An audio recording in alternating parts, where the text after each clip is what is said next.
We went into all the language arts classes and we showed the students this PowerPoint and went through what they should be doing, what they should be thinking about, how they get prepared for next year, when should they take the SATs and ACTs, how do they make up credits, just a multitude of different things that they need to know this year that they need to get done. We wanted to share that with you because most of our students do go to college, and some of them, of course, go into the military and other careers, and we do talk about that too. But most of this work is actually done at home on the computer nowadays. So we do need some support in relaying this message to your students. Again, please mute yourself upon entry. And if you have any questions while we're going through the PowerPoint presentation, just post your questions in the chat. This first thing that we looked at with the students was this man sitting here at this these many winding roads. So we asked the students, what does that look like? What is it, how does it relate to where you are right now? And a lot of students said things like, well, I'm trying to think about which path I want to go down to. How do I get there? What are the directions? All those sorts of things.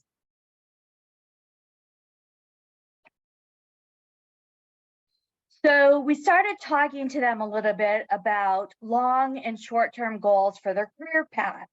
So their long-term goals might be what they want to be eventually. The short-term goals would be things like graduating from high school, getting through credit recovery, taking the ACTs and ACTs in preparation for college or careers or whatever they want to do, meeting with recruiters for the military, things like that. And then we asked the students to identify their personal life goal and called on a couple of kids in class. And some students may say things like, I want to be a doctor, but I really want to work with needy children. So I want to make sure I set up a clinic that, caters to people who don't have a lot of money, or they want to give back in this way or that way. So, we discuss these things with students.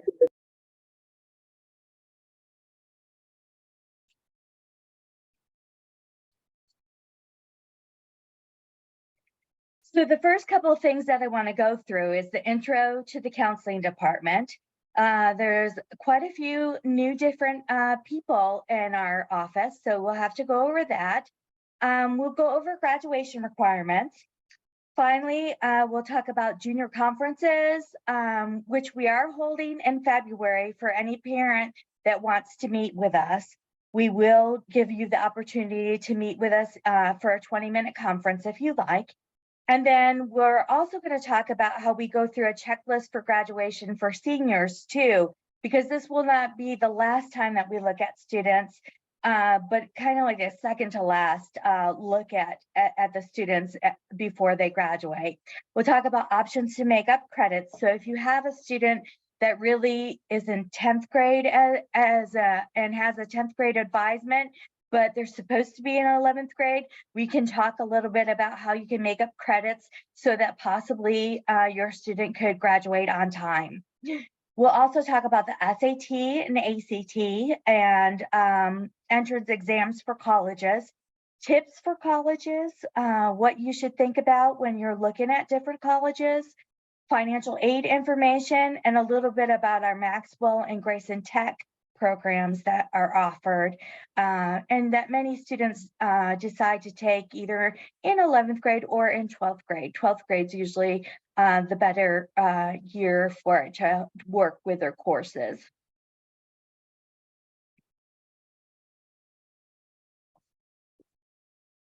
First, I'd like to introduce you to the counseling office staff. We have Miss Bessie Perez, the office manager, and Mr. Juan Mascara, who is a clerk.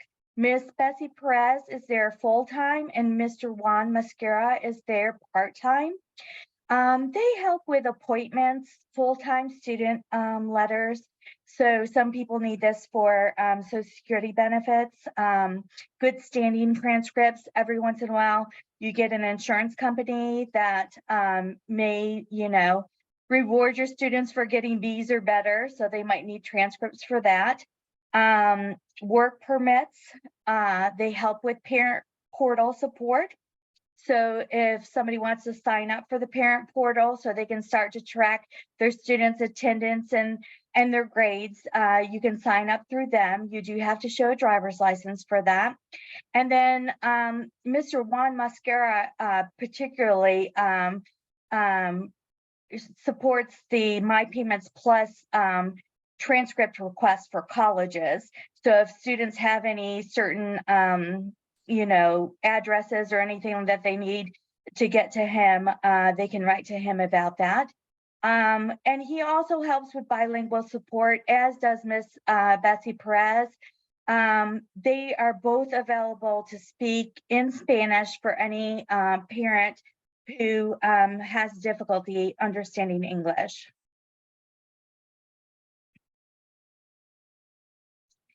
And then we have Mrs. Amy Phillips, our registrar. She helps with a lot of different things. Most of those things have to do with students transferring in and out of our school district. But the number one thing that I want you to really hone in on is that she helps with Social Security numbers. Your Social Security number is needed for your student if they want to get Hope Scholarship. So if we do not have that on file, this is the year where we kind of ask for that. If they don't have it on file, that's fine. We don't have to have it, but if your student intends to get Hope, then we do need that Social Security number to be input into our system. And so we need a copy of the card or the card itself, and we will get that to Miss Phillips and Miss Salo, if you could go to the next screen, please.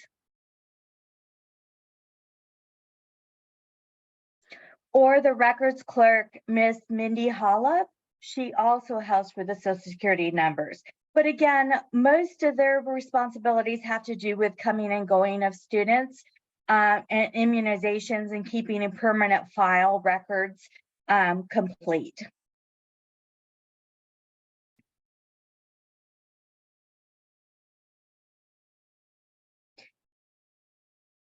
The registrar is next to the curriculum office, and it's right around the corner from the counseling office in A building.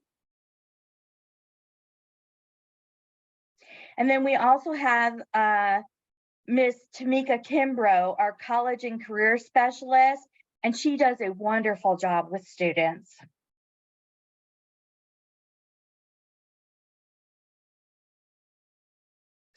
She helps them with college information, college applications.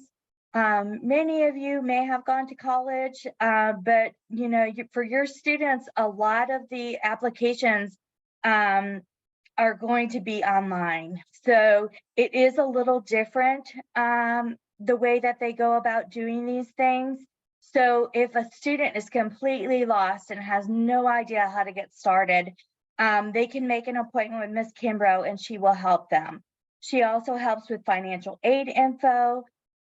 She has reference books in her area where she has SAT and ACT test prep workbooks. She also will give the SAT and ACT fee waivers. So if any student is on free or reduced lunch, they can qualify for an SAT or ACT fee waiver. She does reserve these for juniors and seniors, however, because we do have a limited amount and sometimes they do run out. And once they're out, we usually can't get any more. But she helps with career information. She helps with military information. So a lot of times she knows recruiters, and if a student wants to sit down with a recruiter and talk to them about what they could offer them in terms of scholarships and jobs and so forth, she'll do that with them. She keeps all our scholarship information. And she also helps with free application for student aid forms. Now, those are usually something that seniors use in as early as October. They can start filing for those things, but that will be used every year that a student is in college. She also will help with career inventories. One of the things that we suggest to students is that they try to pick a college based on what they want to major in. So if they don't know what they want to major in, that's fine. But, you know, the sooner that they can decide on a major, usually the less time that will be spent in college. So the sooner they can get that figured out, the better. So she could help with that and help a student to try to think of different careers they might be interested in.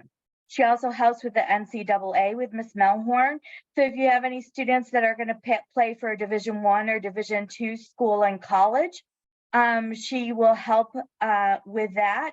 Miss Melhorn is one of our 9th grade counselors, but she does help with our athletes with their NCAA and also their transcripts getting to coaches and things like that. She also offers computer access, so she can show students several programs that we use, and then the students can use those from home. She is available from 7:30 a.m. till 3:30 p.m., so she can meet a little bit later with parents.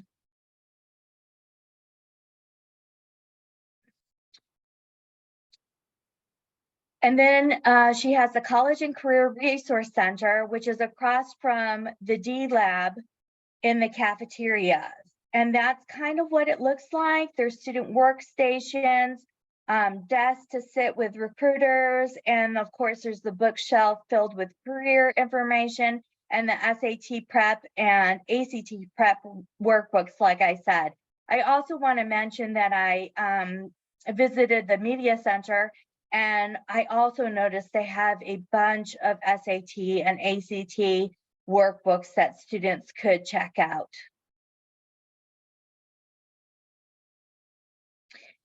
So right now I'm going to ask every counselor to just come on real quick and say hello. Your counselor could have changed from last year because we did try to divide it so we equally have about 500 students each. But Mrs. Salo has the last names A through C-R-I-S. It's A through C-R-I-S. And Miss Salo, if you would just come on and say hello real quickly. Good evening, everyone. Miss Alls has C-R-I-T through H-I-X-S. So again, she is C-R-I-T through H-I-X-S. And so that's Miss Alls. Good evening, everyone. How are you doing?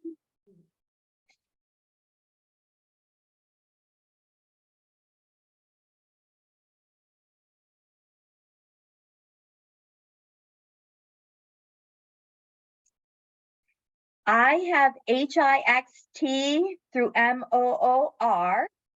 So I'm mostly through Moore. If you have M-O-R-R, you're usually with Mr. Walker.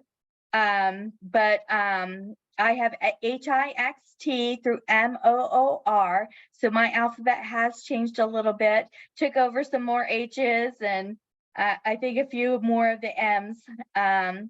And then Mr. Walker has M-O-O-S through S-A-N-T. Mr. Walker is M-O-O-S through S-A-N-T. Mr. Walker, if you come on for a second. Hey, how's everybody doing? I took over for Miss Wilkinson, who retired, so I have M-O-O-S through S-A-N-T, like Santiago. All right. Okay, thank you. And then finally, our newest counselor is Miss Fernandez, and she took over for Dr. Days D. So many of you had Dr. Days D. She retired in December. So we wish her well, but we love having Miss Fernandez. Her last names are S-A-M-U through Z. And Miss Fernandez, if you would just come on for a minute. Good evening, everyone. Thank you.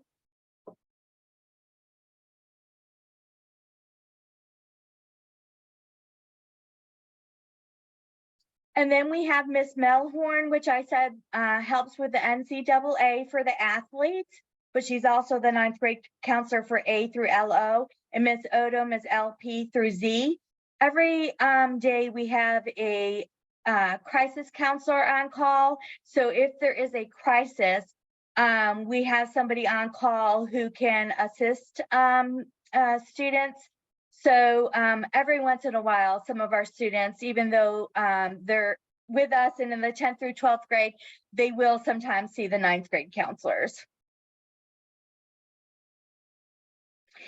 We have the counseling staff contact information, and that is also listed on our webpage, and also we're listed in the faculty list. It just becomes more important usually the senior year when students start to apply to college.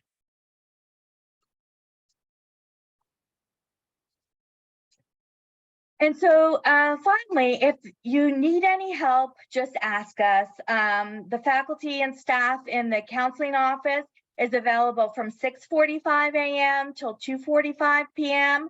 And students can come in the office either before or after school to set up appointments, and they can set up appointments in the cafeteria. We have that little counter area where we call it the counselor corner, and there is a different counselor who sits there Tuesdays, Wednesdays, and Thursdays. So if students have quick questions about things, they can ask us, or if they want to make appointments, they can do that as well. And after that, I am actually going to turn it over to Miss Salo, who is going to go over the next part with you. Good evening, everyone. Somehow there's like a green spot on here, so I'm just gonna stop sharing real quick, and then I'm gonna re-share and then see if that solves the problem.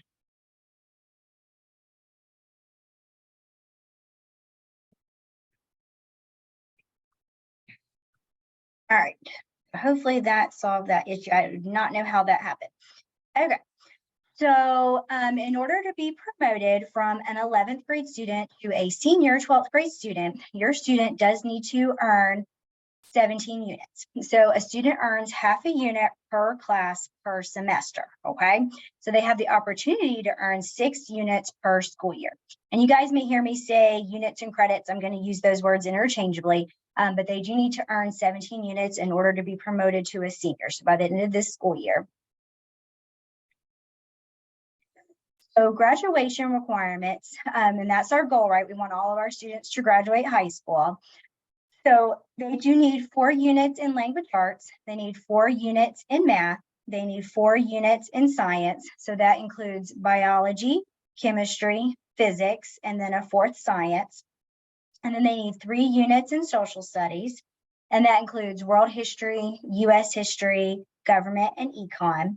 And then they need 3 units in the CTAE section. So that's career, technology, fine arts, foreign language. And then also ROTC is in there. So all kinds of things are in that one, in that section, in the CTAE section. And then very important, in order to go to college in Georgia, they do have to earn 2 years of the same foreign language. So if a student takes Spanish 1 and Latin 1, that's not going to do it. They do have to have 2 years of the same foreign language.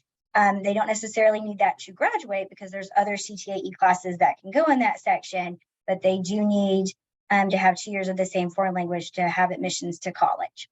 And then they need 1 unit in the health and PE section. So that's half a unit for health and half a unit for PE. And then they need 4 units in the elective section. So that's basically anything that doesn't go in one of those other areas is going to go into electives. And that's going to give you your grand total of 23 units.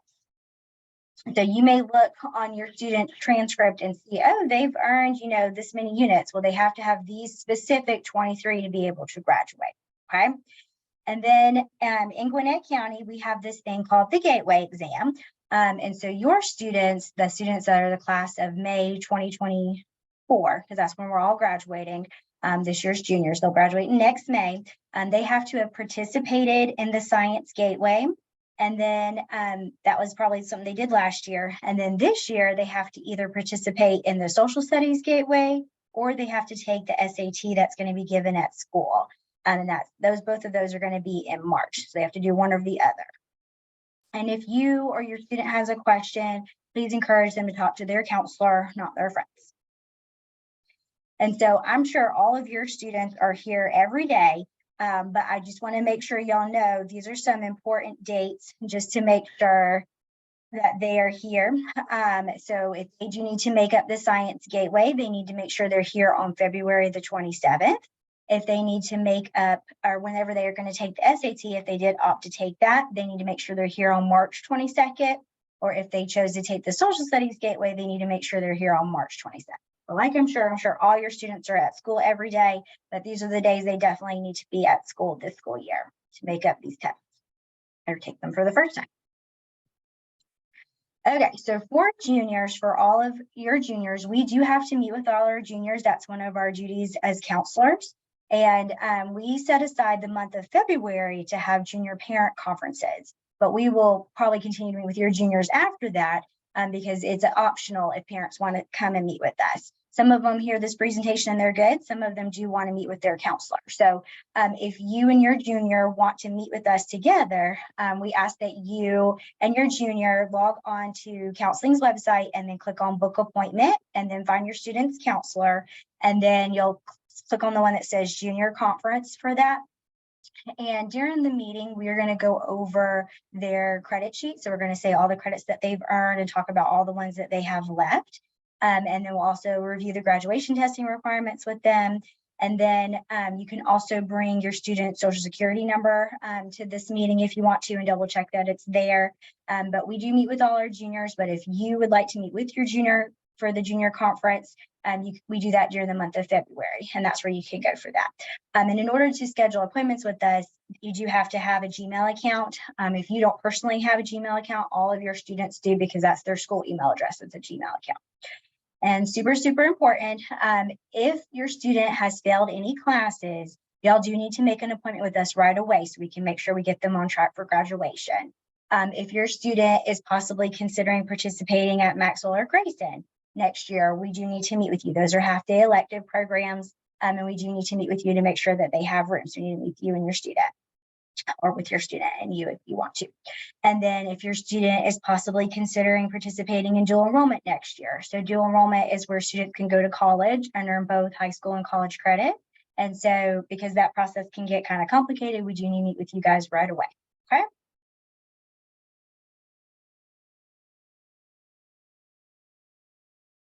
So looking ahead to senior year, we do want to prepare you guys for what's to come. So next school year, we have to complete the application for graduation with all of your students. So this is a document that the counselor will have prepared, but we do go over it with all of your students and we go over it in the fall. And we basically talk about everything that a student's earned and everything that they have left. Much of what they have left, they will complete during their senior year. And we either meet with students individually, in small groups, or in a large group setting. And we do have to have this completed by the end of October. Okay, so I'm sure most of your students have passed their classes, but just in case we have anyone on that has students that haven't passed all their classes, we do want to talk about some options to make up credits. So, and I think we mentioned this before, this presentation will be on our website and this recording will also be on our website, okay? So you don't have to, write really quickly to get everything down. It will be available for you later on. So one option to make up credit is called credit recovery. So credit recovery is like a shortened version of the class. It's offered through Georgia Virtual School, but we offer it during the Parkview School Day. And so we let students work on that during their advisement session if they qualify. This option can be really good to make up credits because it's usually quicker and it's free the first time that they take it. And they do get an allotment of time to work on the class. So as long as they finish within so many months, then it's free for them. If they don't finish within those so many months, they do have to re-enroll and it could cost up to $25. But with credit recovery, not all classes are offered, and a student has to have taken and failed the class and maybe between a 50 to 69 to qualify. And they typically only work on one class at a time. So other options would be Phoenix High School. So Phoenix High School is located in Lawrenceville. If a student was making up a class at Phoenix High School, they would take this class after their Part B school day. So we end school at about 2:10, and Phoenix classes, they call them their 7th period students. They could take a class at 3:40 or at 6 o'clock. So they do have, those flexible hours. They have mini semesters that are 9 weeks long. So whereas our semesters go from like January to May, they have 2 mini semesters within that one semester. So their classes go from January to March and then March to May. They're typically, the classes are Monday through Thursday, and they meet for about 2 hours. However, transportation is not provided. So you would all have to provide transportation. They do have a fairly strict attendance policy. They do want students showing up, working on these classes, and not all classes are available. And those classes typically cost about $150 per half a credit. And then there's the summer school option. So if your student needs to make up classes, or maybe they're taking classes to get ahead, they can take up to 2 half unit classes during summer school.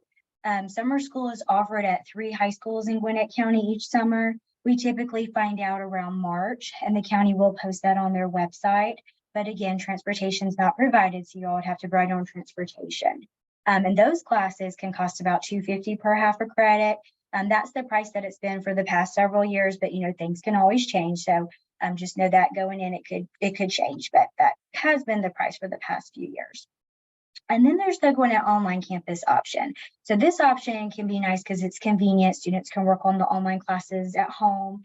Those sessions are a 16-week session or 14-week session during the school year. And students can take up to 2 classes in addition to their Part B classes.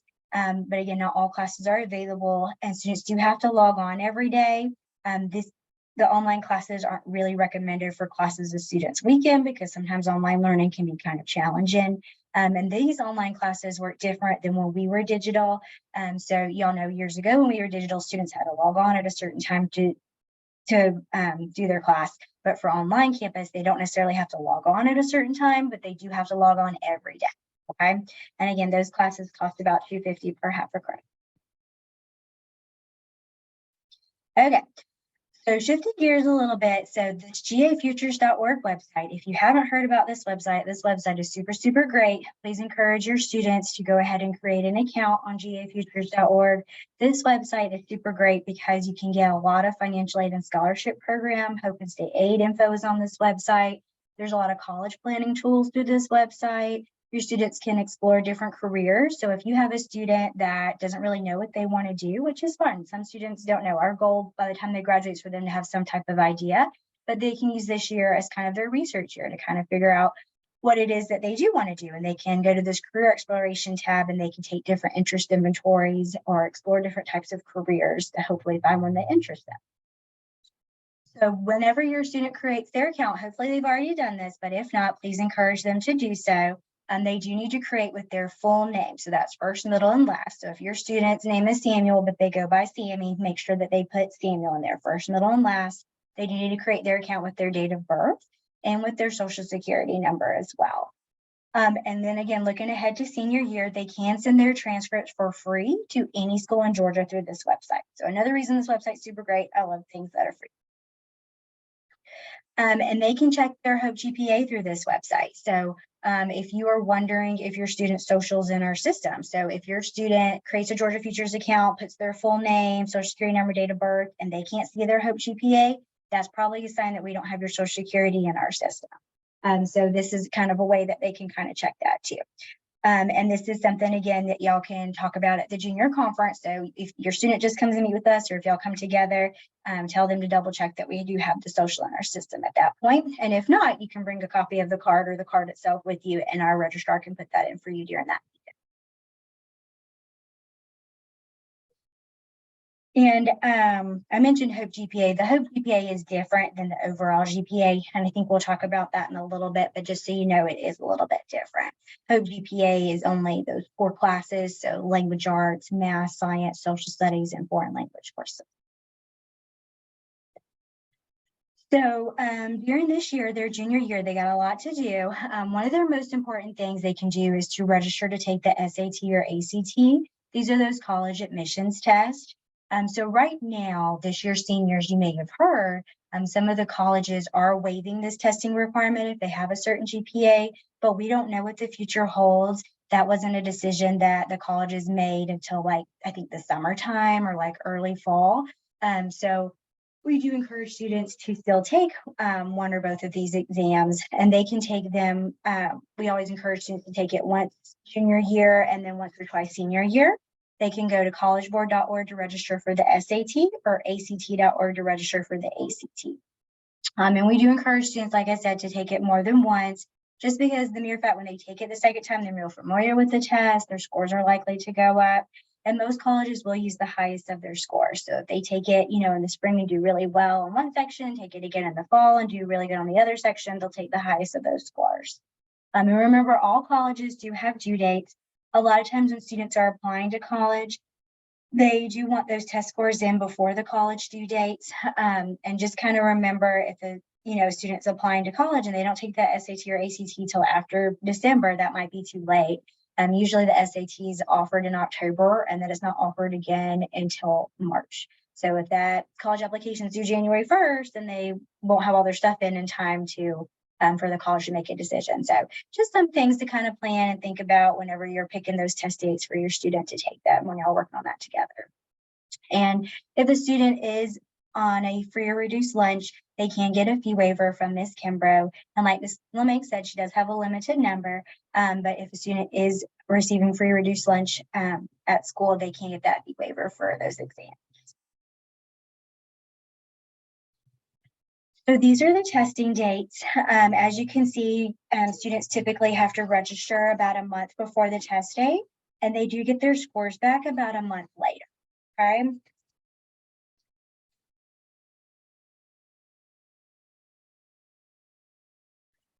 So these are some reminders for when your student's registering to take this test. And I have helped a few students register. It does take like probably about 30 minutes. So just kind of tell them it's going to take a few minutes. They do ask you a lot of questions when you're registering. One of the things they'll ask you is where your student wants to send their scores for colleges to. Whenever they're registering, they do get to set up to send, I believe, about 4 score reports to colleges for free. It's included in that cost of the exam.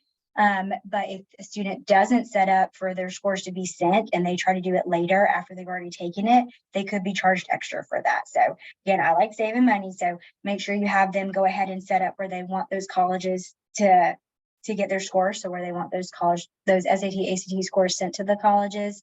And just know if they do take these tests more than once, they can change those colleges. So if they are picking 4 schools right now, and then next fall they decide they want 4 different schools, they can't update those the next time they register for this test. And everybody listen up, this is really important. Counselors do not send these scores to colleges. So we don't even have access to these SAT, ACT scores, so we are not able to send those. This is something that the student has to do either through College Board for SAT or ACT.org for ACT. We are not able to send those, okay? So tell your student, make sure that they are the ones sending those test scores to the colleges, okay? Thanks for your help and support in that. And again, I told you guys I like saving money. These are some free resources to help your student do the best they can do on these admissions tests. So if your student goes to khanacademy.org, they can get a lot of free SAT help. They actually can take a free practice test, and it'll map out a study plan based on their answers on that khanacademy.org. And then for ACT, they do have a lot of good free help on that ACT.org website. So at this point, I'm going to turn the presentation over to Ms. Alls. Ms. Alls, you out there? I am here. Good evening. What we're going to focus on now, we're shifting to when your student returns to school as a senior in August. What we do, we go into their senior language arts classes and we start again, we're talking about the process. As far as applying to college, once they come back in August, there are 3 main ways that students normally apply to college. The first one is either through the Common App or Coalition app. I usually tell the students it's like one-stop shopping. It's pretty much an application that is accepted by schools nationwide. And they can use this application. There's just one fee and they select all of the colleges that they want to apply to, and their transcript, their school reports, all go through this common application. The coalition application is similar. It may not include as many schools as the common application. This year, for the first time, we are using Naviance. Naviance is a system where the students can get to through their e-class, and they go into Naviance and they apply to the college through the Common App. So there are videos explaining it on how they can link their Common App and use Naviance to apply to the different colleges. Another way is through individual college applications. But again, we tell the students, if there's just one fee with the Common App or one fee with the Coalition app, then you as parents, you don't want to have to spend money for all these separate individual applications, but the students can apply to the college directly through their applications. And then, like Ms. Salo mentioned, through Georgia Futures, you can also apply to colleges. As far as sometimes the students will ask us, well, what about my transcript? Students will go through My Payments Plus to pay for their one transcript, and then it's uploaded, or it will be uploaded in Naviance. Students do not have to complete multiple applications. They can choose. If with the common application, there's UGA, there's other schools in state, out of state. So they don't have to, if they do it through Common App, they don't have to do it through Coalition, or they don't have to do it through going directly to UGA's website to apply. Okay, in thinking about where they might want to go to college, these are some of the things that we tell them to consider. Location, what's the environment, the size of the school. Some students do better in an environment where they're not taking classes and they're in like an arena type setting or a theater type setting for their classes. It all just kind of depends on what they're comfortable with. We also tell them to start looking at admissions requirements now.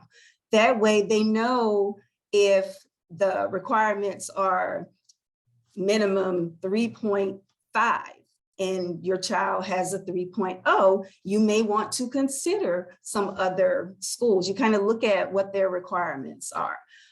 Do they have the major that the student wants to concentrate in, or the career that they're trying to focus on? And especially for you guys, how expensive is it? What kind of financial aid package are they going to offer? As far as housing, is your child going to stay at home with you and commute, or are they talking about, living on campus? And again, if you're going to live on campus, find out what the dorms are like, what the conditions are like, the facilities at the school, what activities are offered. And so that's why we encourage students to at least visit the schools. Sometimes I know that they have siblings that go to some of the schools that they're interested in, but just not make a blanket decision about going to a school without visiting, whether it's in person or at least virtual.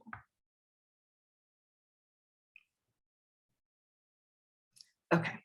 We tell you can apply to as many schools as you would like to, but a minimum of 3 schools.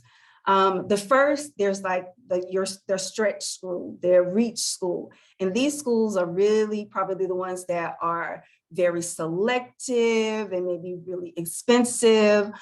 Schools like UGA, Georgia Tech, for example, even though we have a number of students who meet the minimum requirements, they just can't accept all of the students because they get hundreds of thousands of applications. And so, again, they're competing with so many students that the colleges don't have the room really or the capacity to accept them. So have that dream school, that reach school, but then also have your range school, meaning that your numbers, whether it's your numbers with the SAT or ACT test scores, what your GPA is, it matched their numbers for entrance requirements. And then, your chances are really good to get in, not necessarily guaranteed, but again, you meet those requirements. So that's your range school. And at the very least, have a safety school. You're probably overqualified is what they told them to get in. You can afford that school.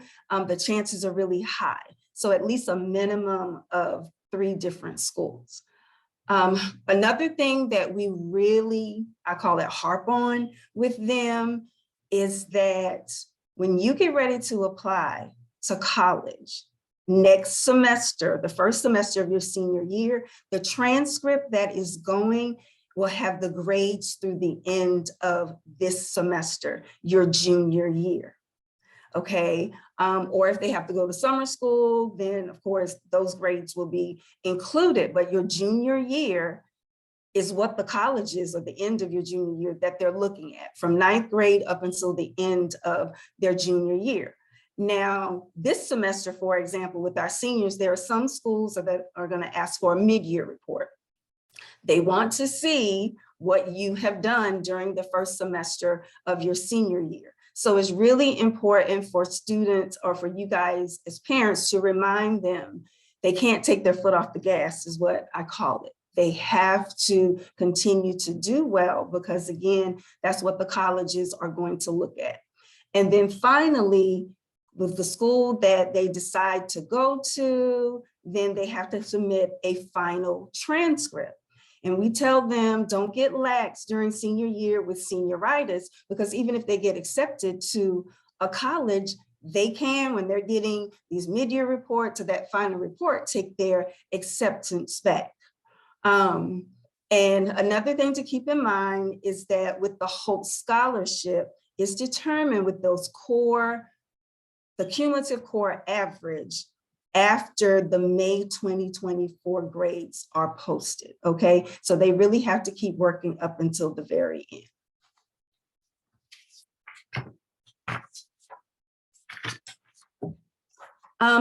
As far as pre-arranged absences, students can get pre-arranged absences from the attendance office to make college visits. They get a maximum of 5 pre-arranged absences during their junior year, and they can use 2 of the 5 during their senior year to visit colleges.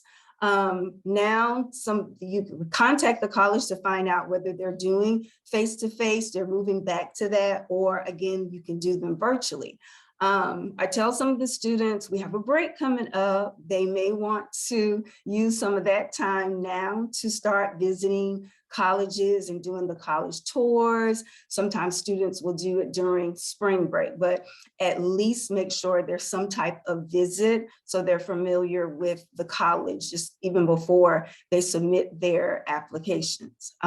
As far as the prearranged visits, the teachers do have to sign the forms, and it has to be turned into the attendance office at least 2 days prior to the time that they'll be out. Okay, our high achieving babies, and we have a lot of high achieving babies at Parkview. Early admissions for Georgia Tech and UGA is usually around mid-October. So we tell them, and we stress, as far as like when Ms.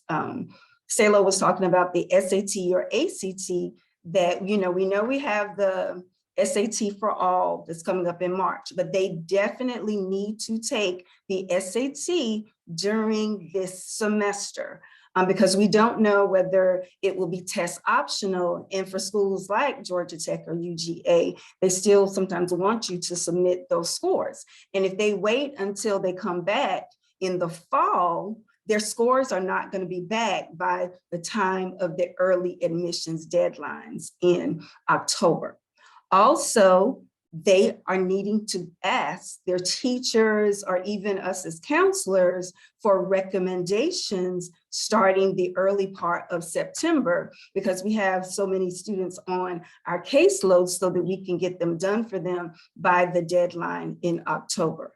But again, colleges also, they may have early admission deadlines mid-October, sometimes it's through November. So it's really important that they get those things taken care of, check the deadlines for the different schools, especially if they're going to do early admissions. Okay, the Hope Scholarship in Zell Miller.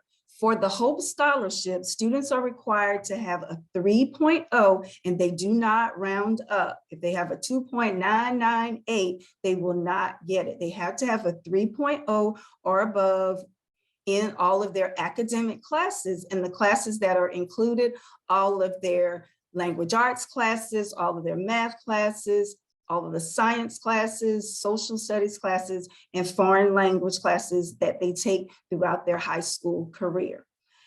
With the Hope Scholarship, it pays a percentage of the tuition at a Georgia public college. And if it's a private college like Oglethorpe or like Emory, there's a set portion of the tuition that they pay. Now, as far as the Zell Miller Scholarship, students have to have a 3.7 in those core academic areas, or if they're the valedictorian or salutatorian. And along with that, they have to have a minimum of a 1200 on the SAT. And that is in one sitting, meaning that they don't combine any scores. If your child takes the SAT in just March, for example, and then they decide to take it again in June, but they don't have that 1200 with either, they're not going to combine those higher scores. It's just one test sitting where they go one exam and they score at least a 1200 composite on the SAT. For the ACT, they have to have a composite score of a 26. Now for Zell Miller, it pays the full tuition at a Georgia public college. But if they're going to a private college, then it's still just a portion of the tuition.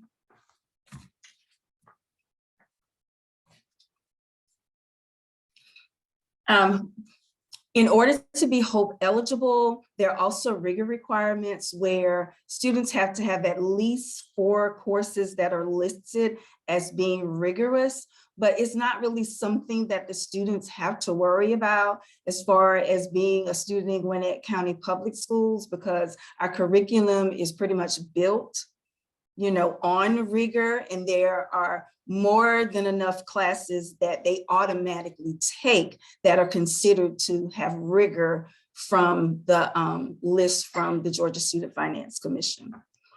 Some of the examples of those courses, like during their senior year, if they take pre-cal or statistical reasoning, they count as rigor. Chemistry, physics, the second year of a foreign language, but you can check the list on Georgia Futures website of all of the courses that are considered to have rigor. Another thing that I tell the students when they create their Georgia Futures account, they can see their Hope preliminary report. And on that preliminary report, it will have what their current Hope GPA is. And it also lists all of the classes, and it has an R next to it telling them which classes are considered to have rigor. All right, I am now going to turn it over to our next counselor. Have a good night.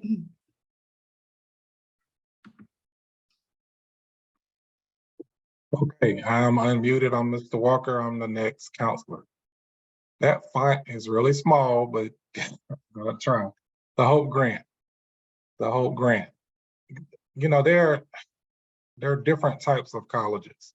And so you have technical schools, and Hope Grant is for students that's interested in going to technical school.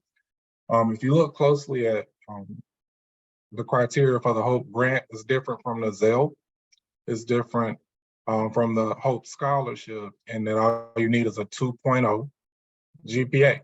It doesn't have a core requirement, it's a cumulative GPA. So that's a reasonable GPA to reach for any student. So when I see this, I think what comes in my mind is that any student can go to college. Another thing I like to say is that there's more than one way to make money. A lot of the stuff that Ms. Alls was talking about with those Hope Scholarships and the Zell is making money being like a scientist or a lawyer, the traditional fields, maybe a teacher or principal. I'm using my brain to make money. Like in the technical schools, students are using their hands. And it's like, so think of welding and cosmetology, culinary arts, cooking and things like that. Maybe fixing cars, and you can make a lot of money in those fields. So let's see. I don't know if we can make this any bigger. Let's see. Oh, the Zell grant, the Zell Miller grant. I see like part of the scene. I'm not seeing the full screen, but I can see the Zell Miller grant. So on the Zell Miller grant, that one pays like 100% of your tuition. And you have to maintain a 3.5 GPA, and that's the difference. And you have to go to a technical school to take advantage of the Zell Miller grant. Let's see. So the Hope Career Grant. The Hope Career Grant, the difference between those three, with the Hope Career Grant, you're going straight into the workforce. So these are fields that the state of Georgia, they're looking for applicants to meet the demand in the job market, so it's an incentive.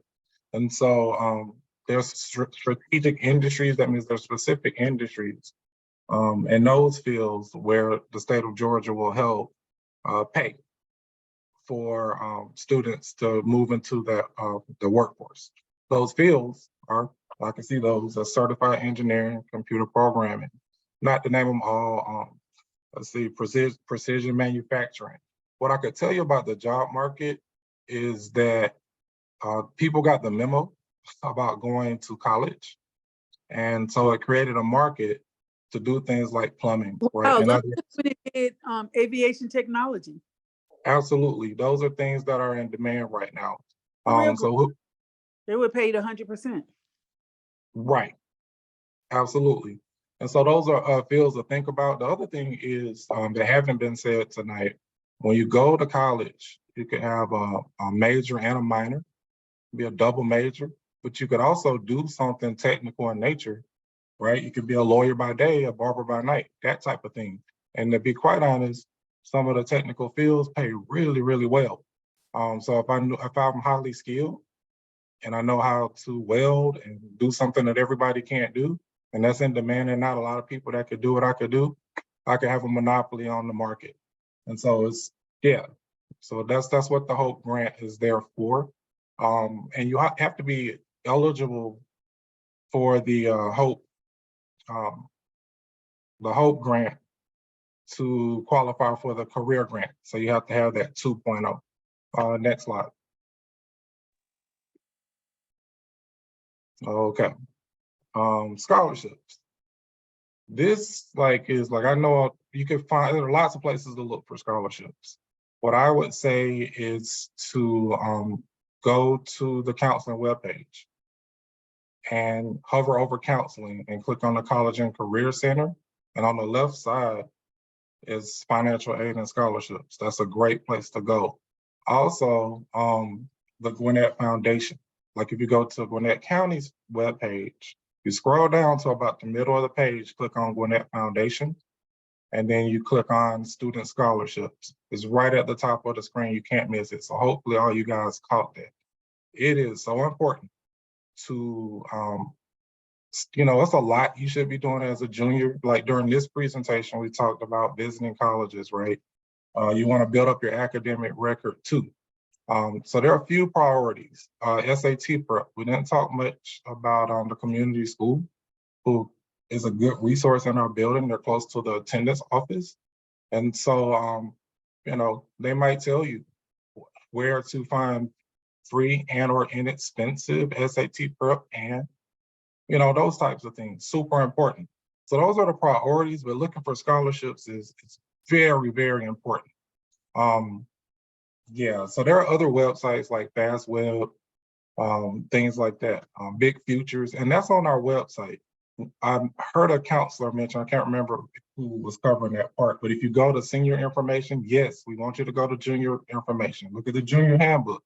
To get there, you go to the Parkview website, counseling, and then you click on junior information. Then you can see the handbook, the stuff that we're covering with you guys when you come in.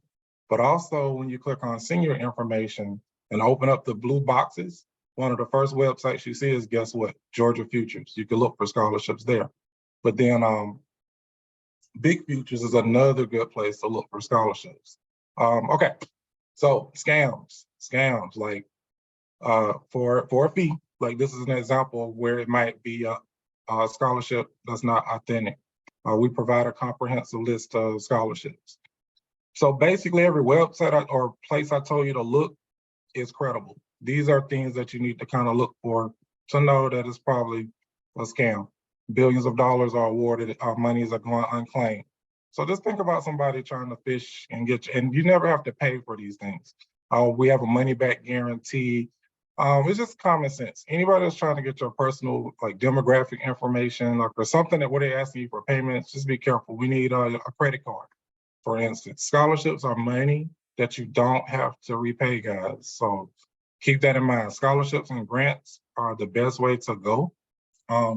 Also, when you get into college, the financial aid department will try to find you merit-based scholarships that's based on your SAT scores and grades. I don't think anybody mentioned that, so definitely try to do well, so you could qualify for those scholarships.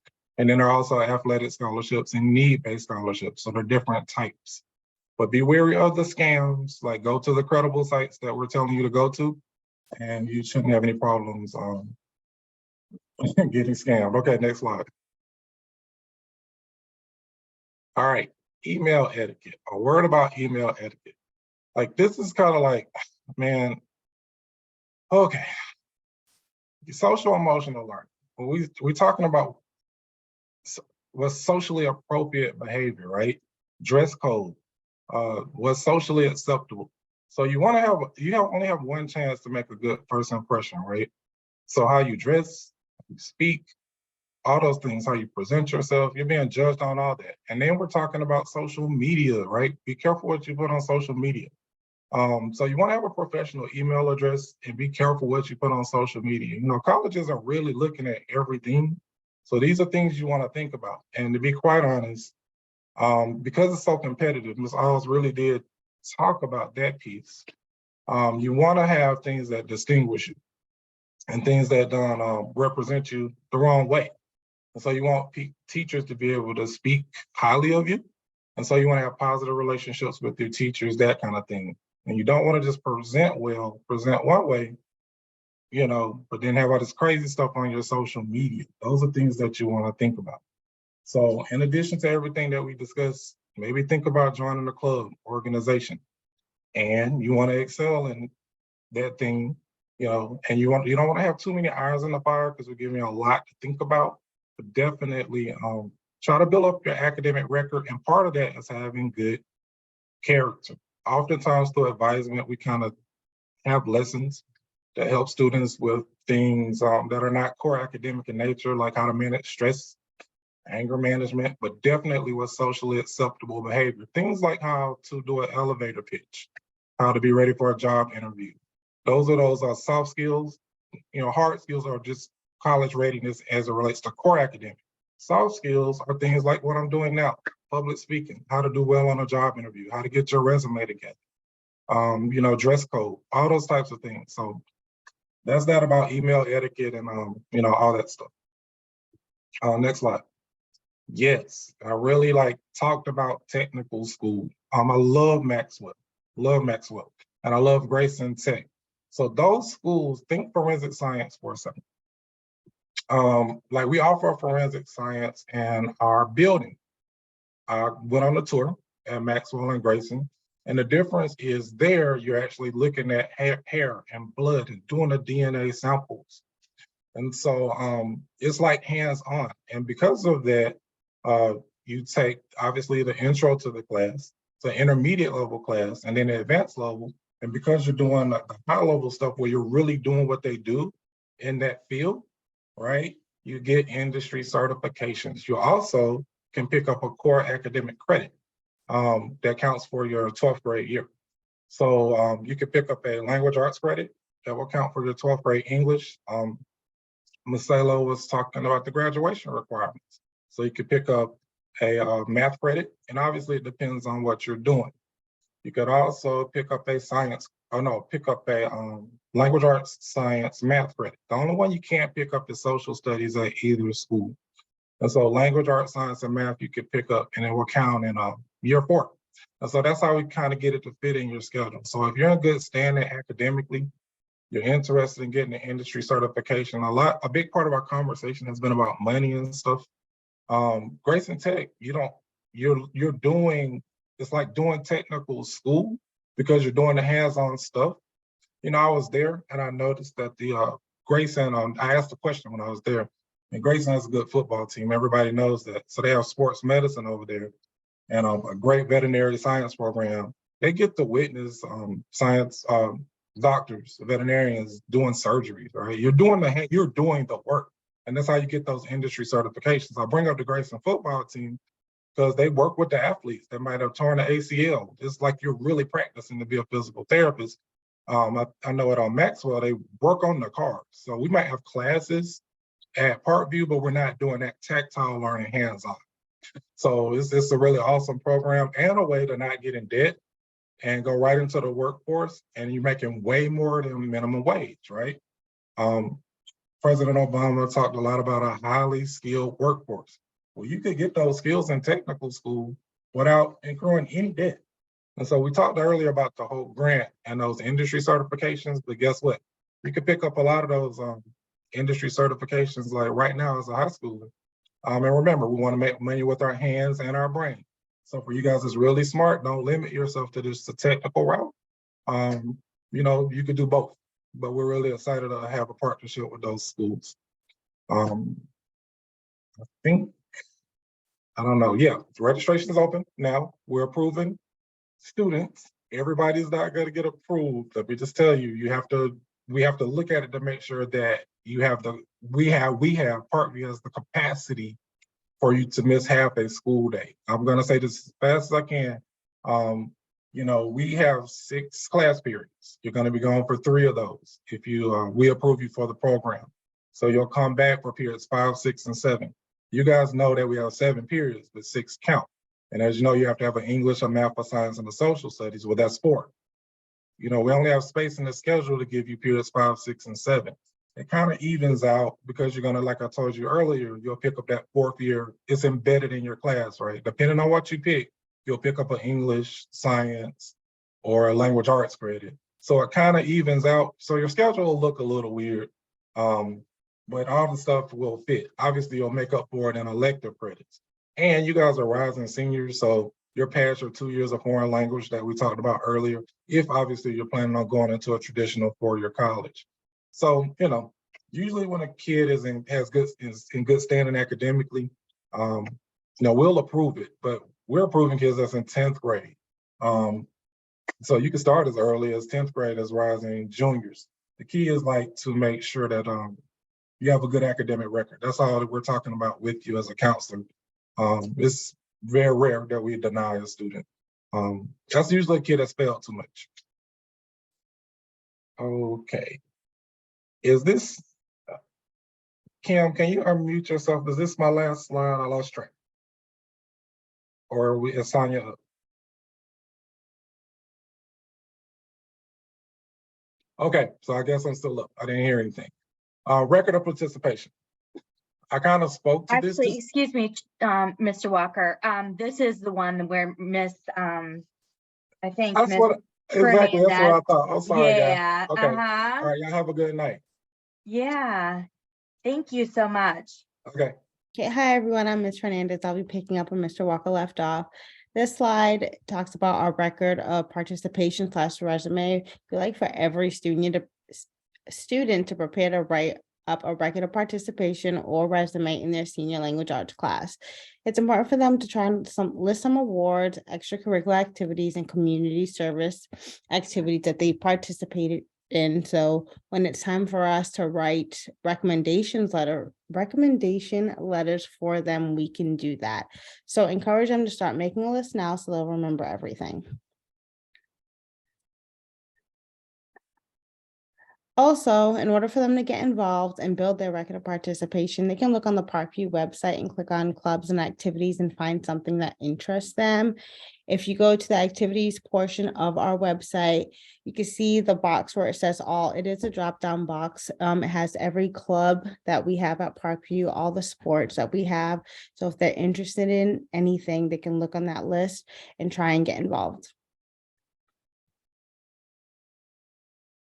And become an honor graduate. Your student will be an honor graduate if they have a 90% overall average by the end of their first semester of their senior year. Further details can be found in their student's agenda book. And here are some discussion points that you can probably start having with your students. Have them think about some of their short-term goals, what are some of their long-term goals, and what are their personal life goals. And the summary of goals for junior year. Parents should attend a virtual junior parent night meeting, which is this meeting.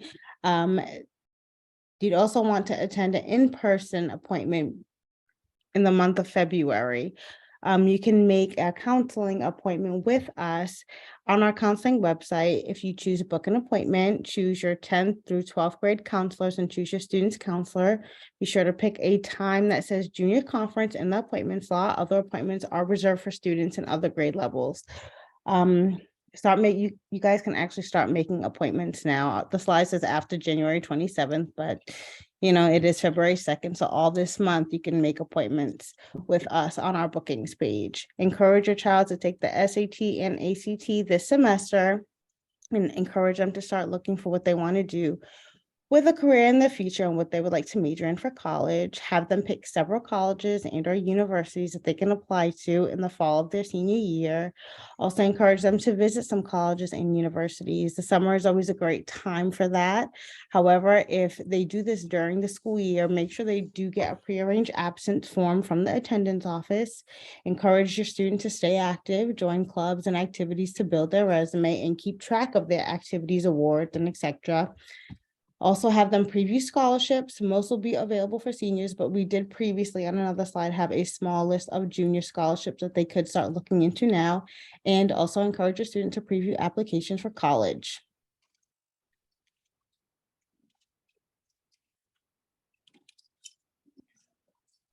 All right, and we want to thank everyone for attending tonight. It was really important for you guys to attend and get this information. And we hope that you are able to pass it along to some of your children. Again, if you want to book a junior appointment with us, you can do it on our bookings page. If you go to Parkview website, if in the counseling section, you can hit 10 through 12 counselors, pick your student's counselor and book an appointment there. And if you need to contact us and have any general questions, our emails are also listed on the website as well.